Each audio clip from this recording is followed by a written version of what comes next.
একটা অসাধারণ বক্তব্য দিয়েছেন। তিনি বলেছেন, ইরান তার সিদ্ধান্ত থেকে এক পা পেছনে যাবে না এবং ইরান শত্রুকে মোকাবেলায় তার সর্বোচ্চটা দিয়ে লড়াই চালিয়ে যাবে। এর পরপরই আমরা দেখলাম নেতা কাকুর বাড়িতে ব্যাপক অ্যাটাক শুরু হয়ে গেছে, তার দেশে আর কি, বাড়ি বলতে তার দেশ বোঝাচ্ছে। পাশাপাশি আরব রাষ্ট্রগুলোতে ধুমধারাক্কা শুরু হয়ে গেছে, মারপিট। দর্শক, পাশাপাশি ইসরায়েল অভিযোগ করেছে যে রাশিয়া তারা ইরানকে সব রকম তথ্য দিয়ে সহযোগিতা করছে। কি তথ্য? ইসরায়েলের কোন পজিশন থেকে কারা কিভাবে ইরানে অ্যাটাক করছে, পাইলটদের নাম, ঠিকানা, এভরিথিং রাশিয়া ইরানকে দিয়ে দিচ্ছে, আর ইরান সেই অনুপাতে টার্গেটগুলোতে হিট করছে। কে বলছে এটা? ইসরায়েল। অন্যদিকে এই যুদ্ধের মানে আজকে যে প্রায় 91তম ধাপ ইরান চালাচ্ছে, প্রায় 40 দিন হয়ে গেল, এই লড়াইতে শেষ পর্যন্ত আমেরিকাকে ইরানের পার্লামেন্টের স্পিকার বলেছে তোমাকে আত্মসমর্পণ করতে হবে। চলুন আমি একটা একটা করে গুরুত্বপূর্ণ খবরগুলো দিচ্ছি। সন্দীপ থেকে দেখছেন মাহমুদুল হাসান ভাই, দাওয়াত দেন না তো সন্দীপের ভাইরা আমাদেরকে। সন্দীপ, এত সুন্দর একটা জায়গা আমার জীবনে একবার যাওয়া হলো না, কেউ জীবনে দাওয়াত দিল না আমাকে। আহা, এই দুঃখে মরে যাব। দর্শক, প্রথম যে খবরটি দিয়ে শুরু করতে চাই সেটি হলো ইরান ইসরায়েলে ব্যাপক অ্যাটাক শুরু করেছে এবং যে মিসাইল বা ড্রোন দিয়ে অ্যাটাকগুলো করছে, এতে করে ব্যাপক ক্ষতির মুখে পড়ে গেছে দেশটি।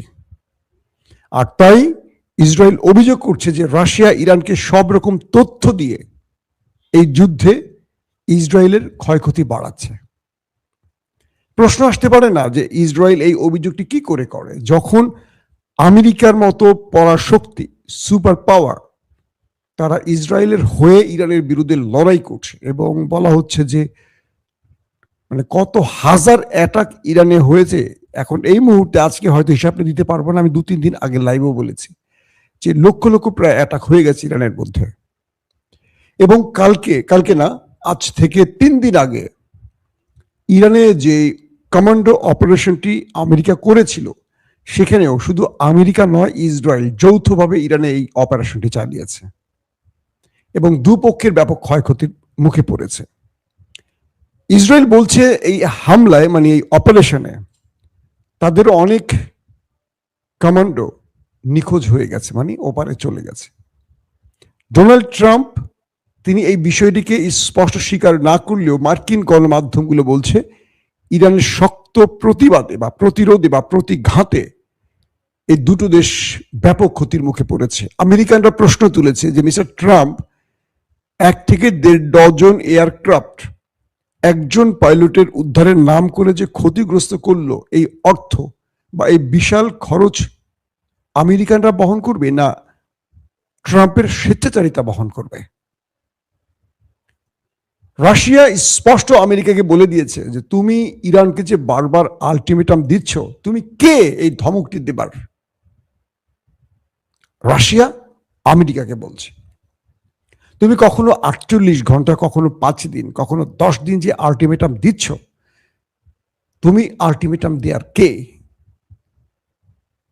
আমেরিকা রাশিয়ার এই প্রশ্নের উত্তর এখনো দেয়নি। তবে ডোনাল্ড ট্রাম্প কালকে বলেছেন আজ মঙ্গলবার পুরো ইরানে তিনি জাহান্নাম নামাবেন, পাথরের যুগে পাঠিয়ে দেবেন। এর উত্তরে ইরানের স্পিকার তিনি বলেছেন যদি ইরানের কোনো পাওয়ার প্ল্যান্টে, কোনো জ্বালানি প্ল্যান্টে একটি অ্যাটাক হয়, তাহলে নেতানিয়াহুর দেশ এবং আরবের দেশকে পাথরের যুগে পাঠানো হবে। বুঝতে পারছেন? ইতিমধ্যে সৌদি আরব, আরব আমিরাত, কুয়েতে ব্যাপক অ্যাটাক শুরু হয়ে গেছে ইরানের পক্ষ থেকে। ইরান বলছে যদি ইরানের যে ক্ষেত্রগুলোকে টার্গেট করবে আমেরিকা, ইরান শত্রু সেই টার্গেটে হিট করবে। আমেরিকা কোন কোন টার্গেট সিলেক্ট করেছে ইরানের?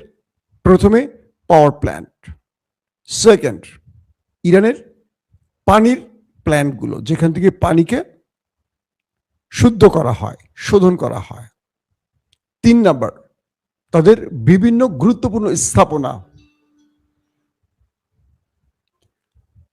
4 নাম্বার, ইরানের মিলিটারি বিভিন্ন স্টেশনগুলোকে টার্গেট করা হবে এবং তাদের সামরিক খাতগুলোকে টার্গেট করা হবে। উত্তরে ইরান বলেছে যে আমরা প্রথমে গালফ কান্ট্রির মার্কিন স্বার্থ সংশ্লিষ্ট পাওয়ার প্ল্যান্টগুলোকে উড়িয়ে দেব, এবং তিনি বলছেন যদি ইরানের বিদ্যুৎ ব্যবস্থায় হিট হয় পুরো আরবকে অন্ধকার করে ফেলব। আরবরা কখনো লোডশেডিং কি এটা জানেই না। আপনারা কি জানেন লোডশেডিং কি জিনিস? বাংলাদেশিরা, আমার মনে হয় এটা আপনাদেরকে প্রশ্ন করার চেয়ে বড় প্রশ্ন করতে হবে, বাংলাদেশে বিদ্যুৎ থাকে কখন? এখনো গ্রাম অঞ্চলে গেলে বাংলাদেশের, আমি যখন কোনো গ্রাম অঞ্চলে একটু বেড়াতে যাই, ঘুরতে যাই, বিদ্যুৎ দেখি না সারাদিনও, তো পাওয়ার ব্যাংক সঙ্গে নিয়ে যাই। পাওয়ার ব্যাংক ব্যাকআপ না দিতে পারলে গাড়ি চলমান থাকা অবস্থা গাড়ি থেকে মোবাইল চার্জ দেওয়া যায়, এইভাবে মোবাইলে চার্জ দিতে হয়। তো আরবের মানুষগুলো বিদ্যুৎ কখনো চলে যায় এটা ওরা জানেই না, কিভাবে বিদ্যুৎ যায়, লোডশেডিং কি জিনিস জানে না। তো ইরান বলছে যে তোমার পুরো দেশকে আমরা অন্ধকার করে ফেলবো যদি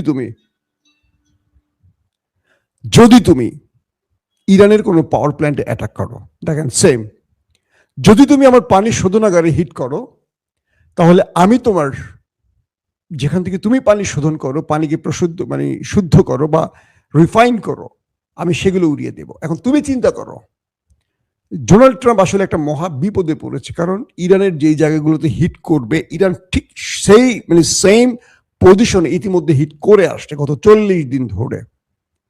আজকের খবর শোনেন, ইসরায়েলের গুরুত্বপূর্ণ অনেক জায়গা এখন আগুন জ্বলছে দাউ দাউ করে। ইরান সিরিজ অ্যাটাক করে যাচ্ছে মিসাইল এবং ড্রোন দিয়ে।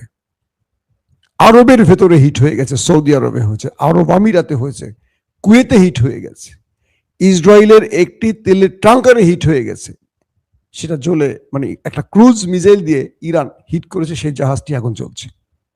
বিভিন্ন জায়গায় ইরান একেবারে ধুমধারাক্কা শুরু করে দিয়েছে হিট ইতিমধ্যে।